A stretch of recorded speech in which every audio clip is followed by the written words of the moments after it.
Madam चाहे कुछ हो जाए पर आप डिलीवरी नॉर्मली कर दीजिए, ऑपरेशन नहीं करा सकते हैं। ऑपरेशन से आपने सुना है कुल 3 ही बच्चे कर सकते हैं, 3 ही ऑपरेशन हो सकते हैं, ऐसे कैसे चलेगा। आप प्लीज़ कुछ भी करके नॉर्मल डिलीवरी कर दीजिए।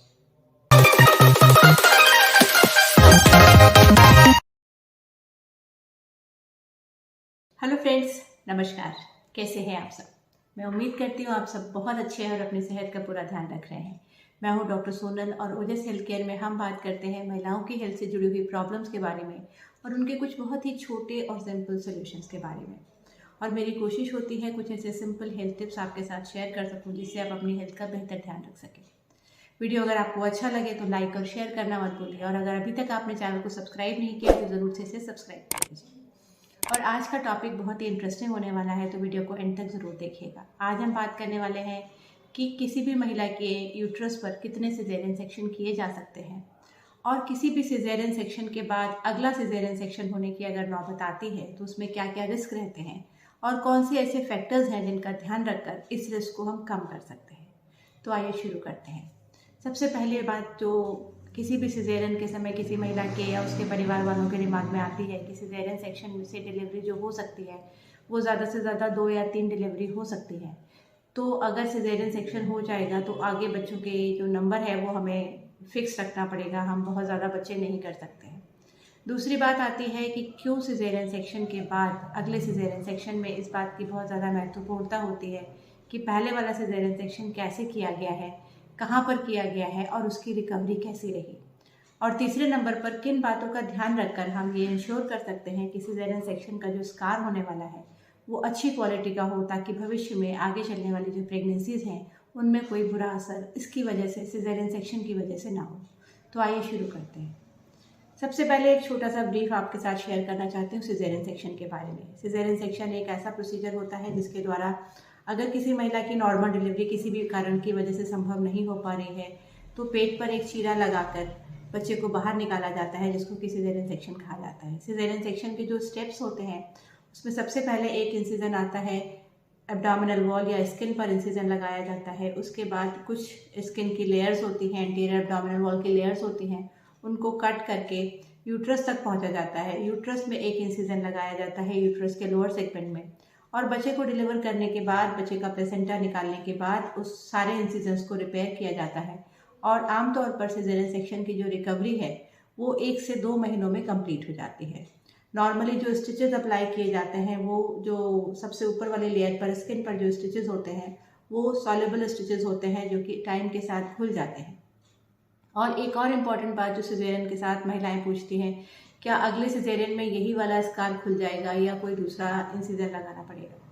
तो इसके लिए मैं आपको बताना चाहती हूँ कि ज़्यादातर केसेस में जहाँ पर प्रीवियस सिजेरियन सेक्शन का जो स्कार है वो एक हॉरिजॉन्टल स्कार होता है, उस स्कार को ही निकाल कर या उसी स्कार के ऊपर से अगले सिजेरियन सेक्शन की सर्जरी की जाती है। तो महिला के जो एब्डोमेन है उस पर लोअर एब्डोमेन पे सिर्फ एक ही इंसिजन रहता है, भले ही 2, 3 या 4 सिजेरियन सेक्शन किए जाए। अब दूसरे नंबर पर बात आती है कि सिजेरियन सेक्शन कितने किए जा सकते हैं किसी भी महिला के यूट्रस में। यूट्रस एक ऐसा ऑर्गन होता है जो कि एक मस्कुलर, बहुत ज़्यादा मस्कुलर ऑर्गन होता है और इसके मसल्स की जो ब्लड सप्लाई होती है वो बहुत अच्छी होती है। पूरा जो बच्चे की ग्रोथ होती है वो यूट्रस के थ्रू ही बच्चे तक पहुंचता है ब्लड सप्लाई और उसी से बच्चे की ग्रोथ होती है। तो यूट्रस में जब भी कोई इंसिजन दिया जाता है और जब भी उसकी रिकवरी होती है तो वो रिकवरी आमतौर पर बहुत अच्छी होती है और ज़्यादातर केसेस में फर्दर प्रेगनेंसीज में कोई दिक्कत नहीं आती है। लेकिन कुछ केसेस ऐसे हो सकते हैं जहाँ पर कि एक इंसिजन देने के बाद यूट्रस का जो स्कार है अगर वो अच्छी क्वालिटी का नहीं है तो अगले प्रेगनेंसी में ये थोड़ा सा रिस्क रहता है कि जब बच्चा बढ़ता है पेट के अंदर, यूट्रस के अंदर बच्चा बढ़ रहा है तो यूट्रस की जो मसल्स हैं उन पर खिंचाव पड़ रहा है, तो उस दौरान हो सकता है अगर प्रीवियस स्कार इतना अच्छा नहीं है तो वो वहाँ से रप्चर हो सकता है। दूसरे नंबर पर अगर लेबर में जा रही है पेशेंट, जब पेशेंट्स के लेबर पेन शुरू हो रहे हैं तब वो उस स्कार पर अगर ज़्यादा जोर पड़ता है और स्कार की क्वालिटी बहुत अच्छी नहीं है तो ऐसे केसेस में यूट्राइन स्कार के रप्चर होने के चांसेस होते हैं।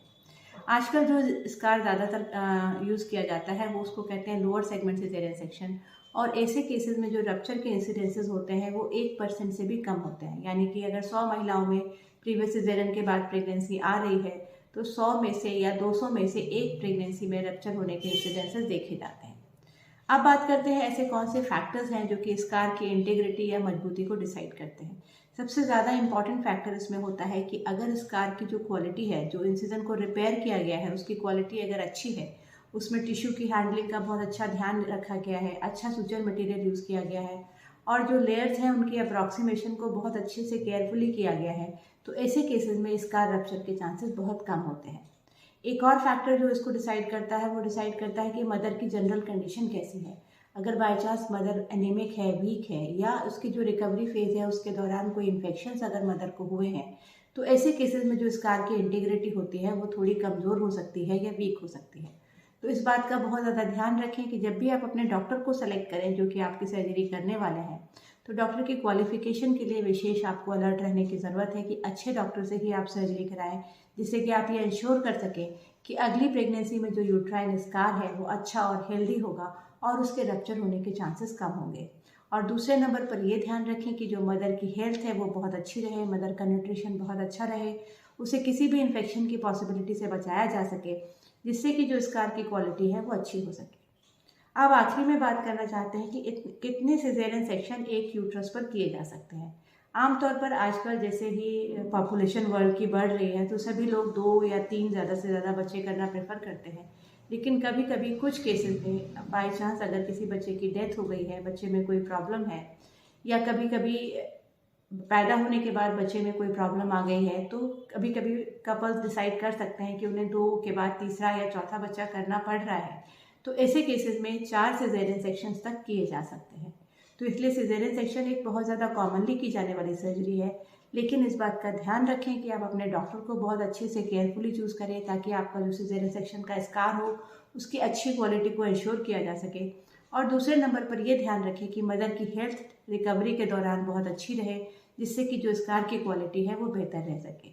तो इसलिए जागरूक रहिए, सतर्क रहिए और अपने स्वास्थ्य का विशेष ध्यान रखिए। वीडियो अगर आपको अच्छा लगा है तो लाइक और शेयर करना मत भूलिए। धन्यवाद।